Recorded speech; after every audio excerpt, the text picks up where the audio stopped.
High student, welcome back to our channel Angana study centre. কি আমরা কি ক্লাস নিয়ে এসেছি এটাই ভাবছো তো? নিয়ে এসেছি ক্লাস 10-এর 21 নম্বর চ্যাপ্টার সম্পাদ্য। কোনো দুটো সরলরেখাংশের মধ্য সমানুপাতি। তোমার দুটো সরলরেখা দিল, একটা সাপোজ ধরো 4 সেমি, একটা 3 সেমি।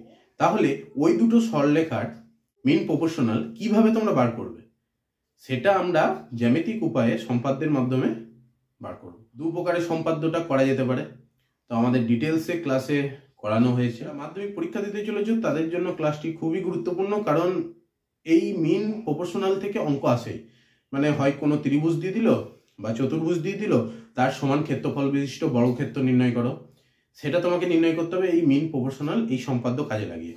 ঠিক আছে, তো ক্লাসটি মিস করো না, আমাদের ইউটিউব চ্যানেলে অলরেডি ভিডিওটা আপলোড হয়ে গেছে, দেখো এখনই ভিডিওটা, অবশ্যই তোমাদের কাজে লাগবে। ভিডিওটা ভালো লেগে থাকে অবশ্যই লাইক শেয়ার সাবস্ক্রাইব করবে।